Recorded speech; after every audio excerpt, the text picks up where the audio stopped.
Hello students, आज हम पढ़ेंगे काव्य में गुण व शब्द शक्ति। जैसे आप लोग पहचान नहीं पाते, कहते हैं कि काव्य में गुण क्या होते हैं, शब्द शक्ति। किसी भी काव्य को पढ़ते समय हमें उसका काव्य सौंदर्य यानी कि कला पक्ष और भाव पक्ष दोनों का ध्यान रखना होता है। भाव पक्ष में तो हम समझ ही जाते हैं कविता को देखकर। जैसे मान लीजिए देशभक्ति की कविता पढ़ी तो उसमें कह देते हैं कि देशभक्ति की कविता है, वीरों के उत्सर्ग, उनके बलिदान के बारे में कवि ने बताया है। इस तरह से उसका भाव सौंदर्य तो जान लेते हैं, लेकिन उसके काव्य सौंदर्य को समझने में भाषा, रस, छंद, गुण, अलंकार इत्यादि की चर्चा भी करना आवश्यक होता है। तो हम आज उसमें गुण और शब्द शक्ति के बारे में समझेंगे।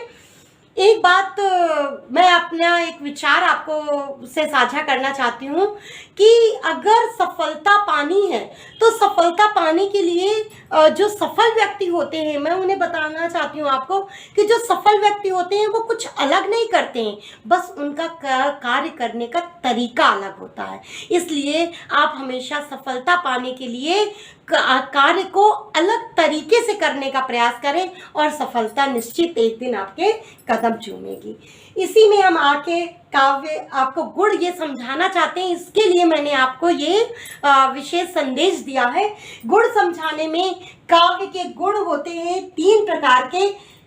काव्य में सबसे पहले हम गुण देख लेते हैं। गुण होते हैं 3 प्रकार के: ओज, माधुर्य और प्रसाद। अब कैसे पहचानेंगे कि माधुर्य गुण क्या है, ओज गुण क्या है और प्रसाद गुण क्या है? तो कविता को पढ़ते ही हमें गुण का आभास हो जाना चाहिए कि काव्य गुण कौन से हैं इसमें। जब हम कोई भी कविता ऐसी पढ़ते हैं, जैसे आपने राम लक्ष्मण परशुराम संवाद पढ़ा, उसमें कविता में लक्ष्मण और परशुराम की वीरतापूर्ण संवाद का परिचय मिलता है। इसी प्रकार आप रानी लक्ष्मीबाई की कविता, सुभद्रा कुमारी चौहान जी की लिखी हुई कविता चमक उठी सन 57 की, वह तलवार पुरानी थी, खूब लड़ी मर्दानी, वह तो झांसी वाली रानी थी। जब किसी भी काव्य को पढ़ते समय ओज यानी उत्साह का आगम होता है हमारे हृदय में, तो वहां पर ओज गुण होता है। माधुर्य गुण होता है जहां पर हमें किसी प्रकार की मधुरता का भाव होता है। मधुरता हमेशा कौन से रस में आती है? वात्सल्य रस में और श्रृंगार रस में मधुरता का भाव होता है। इसके अलावा सभी गुणों में, सभी काव्यों में प्रसाद गुण माना जाता है। इसके अलावा सभी रसों में बाकी सभी रस जो हैं वो हमारे काव्य में जो भरत मुनि जी के द्वारा बताए गए 8 रस हैं, लेकिन हम पढ़ते हैं 11 रस पढ़ते हैं। तो 11 में जितने भी रस हैं सब में प्रसाद गुण होगा। उत्साह के लिए, ओज के लिए वीर और रौद्र रस का विधान किया है, यानी कि वीर रस और रौद्र रस में उत्साह यानी ओज गुण होता है। माधुर्य गुण वात्सल्य और श्रृंगार में होता है।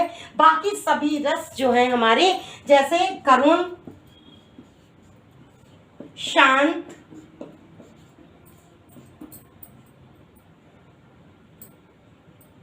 बाकी करुण, शांत, विभत्स,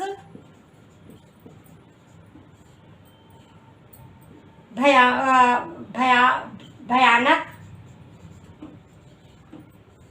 रसों के लिए एक दोहा है: श्रृंगार हास करुणा सहित, रौद्र सुवीर भयान, अद्भुत विभत्स शांत रस, 9 रस के ये बखान। तो इनसे हम देख लेते हैं कि कौन कौन से बाकी रस बच गए हैं। ये सारे रसों में, इन सारे रसों में प्रसाद गुण होता है। दो टूक कलेजे के करता, पछताता पथ पर आता। इस तरह के काव्य में जिसमें करुण भाव की उत्पत्ति हो रही है। इसी प्रकार देख सुदामा की दीन दशा, करुणा करके करुणा निधि रोए। हाँ, पानी परात को हाथ छुओ नहीं, असुवन के जल से पग धोए। इस प्रकार के काव्य में जहां पर करुण, शांत, हे प्रभु आनंद दाता ज्ञान हमको दीजिए, शीघ्र सारे दुर्गुणों से दूर हमको कीजिए, इस प्रकार के अन्य अनेक काव्य ये सारे प्रसाद गुण के अंतर्गत आते हैं। 1 मिनट में मैं आपको समराइज कर दूं, आप अब आज के बाद कभी नहीं भूलेंगे, जब हम किसी भी काव्य को पढ़कर उत्साह या वीरता का भाव उत्पन्न हो हमारे मन में, महसूस करें, उत्साह और वीरता का भाव महसूस करते हैं, उस जगह पर कौन सा रस वो गुण होता है? ओज गुण होता है। और ओज गुण किन रसों में होता है? वीर और रौद्र रस में होता है। इसी प्रकार माधुर्य गुण मधुरता का भाव उत्पन्न करता है और ये वात्सल्य और श्रृंगार रस में होता है। जैसे वो दंतुरित मुस्कान लगती है मुझे बड़ी ही छविमान। नागार्जुन जी की ये पंक्तियां बालक के सौंदर्य को, बालक के दंतुरित मुस्कान को अभिव्यक्त कर रही हैं। उसी प्रकार सूरदास जी की पंक्तियां, मैया मैं तो चंद्र खिलौना लय हूं। इस प्रकार के काव्य में वात्सल्य, जिसमें वात्सल्य और श्रृंगार यानी कि स्त्री पुरुष के प्रेम का मधुर भाव वर्णित होता है, वहां पर हमेशा माधुर्य गुण होता है। इसी प्रकार प्रसाद गुण बाकी सभी रसों में, जैसा कि मैंने अभी बता दिया। इसके आगे अब हम जानते हैं कि शब्द शक्तियां कितनी होती हैं और शब्द शक्तियां क्या होती हैं। शब्द शक्तियां होती हैं 3। कौन कौन सी होती हैं? अभिधा, यानी जो हम कहते हैं उसे उसी अर्थ में ले लिया जाए। यानी अगर हम कह रहे हैं काव्य में कि इलाहाबाद के पथ पर वह तोड़ती पत्थर, इसमें अभिधा ही है, क्योंकि किसी नारी के, किसी मजदूर के जो है जीवन शैली का वर्णन किया जा रहा है, तो इसमें अभिधा है। और दूसरा होता है लक्षणा।